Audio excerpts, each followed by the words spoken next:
For more than 3 decades, Lou Day has filled the LSU Manship school hallways with the tantalizing aroma of freshly ground coffee.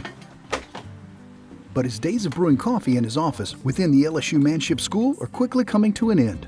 After 35 years, Lou Day is retiring. Lou is epitomized by his approach to making coffee. When you walk in Lou's office, you're going to smell the aroma of fresh coffee. And he doesn't just use any coffee. It has to be a special bean that he grinds himself and makes fresh. And I think that's Lou. Lou wants everything to be done just right. Done right and with a sense of service. Lou not only shared his coffee with students and colleagues, but also shared his love of teaching and his innate professionalism to students, fellow faculty, staff, administration. Essentially, the entire university. Lou is a go-to figure campus-wide for administration after administration because they can trust him to go in there and do a good job. A wonderful friend and mentor of mine, Carolyn Hargrave, always said if you pick the right people, they'll do the right things, and Lou is one of those people. I was on the Board of Visitors for 10 years, even more than that, 12 years prior to my coming here, and of course Lou was a legend then. And I think he's a legend emeritus now, after 20 years. So. Lou's initial interest in journalism began back in high school in Columbus, Georgia, where Lou was born and raised. Miss Goss, his English teacher, recognized Lou's talent for the written word and told him journalism would be a fitting career. After high school, Lou enrolled at the University of Georgia, where he received his bachelor's and master's degrees in journalism from the Henry W. Grady School of Journalism. Following college, Lou served in the U.S. Army, eventually serving several tours, the last as First Lieutenant in the 199th Light Infantry Brigade in Vietnam.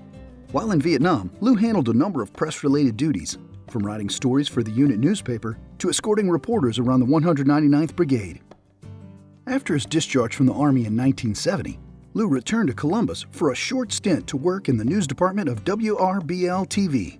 Soon thereafter, Lou enrolled at Ohio University and earned his Ph.D. in mass communication. Following his Ph.D., Lou applied and accepted his first full-time teaching position within the Broadcast and Cinematic Arts area at Central Michigan University in Mount Pleasant, Michigan.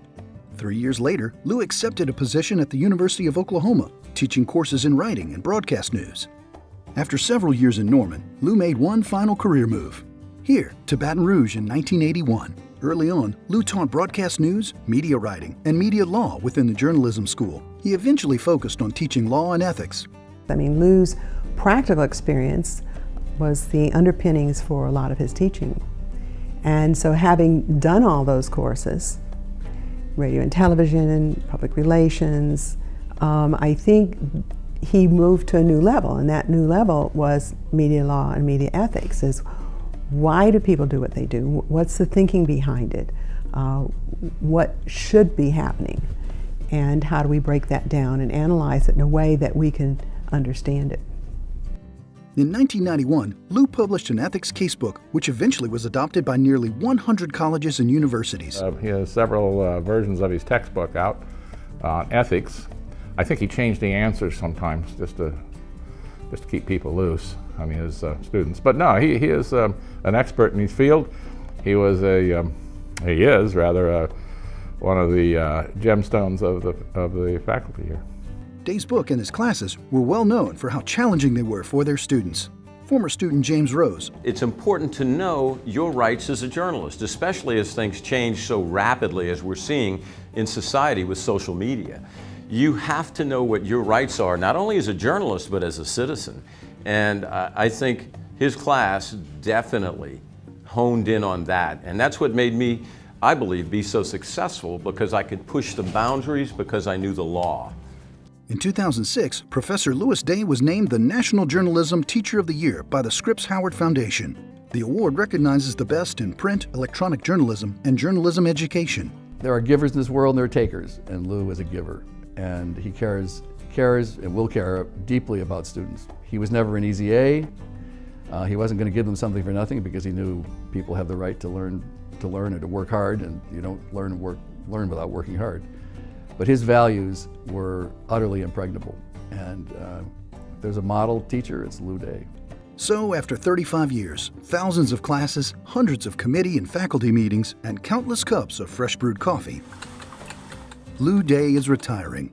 A well-deserved retirement from the school and career that embraced him as much as he embraced it. Dr. Day, I wish you the absolute best in your retirement. You deserve nothing less than the best. It's hard for me to imagine him not being in the classroom. It's very hard to imagine what it'll be like not to have him here. It leaves a big void.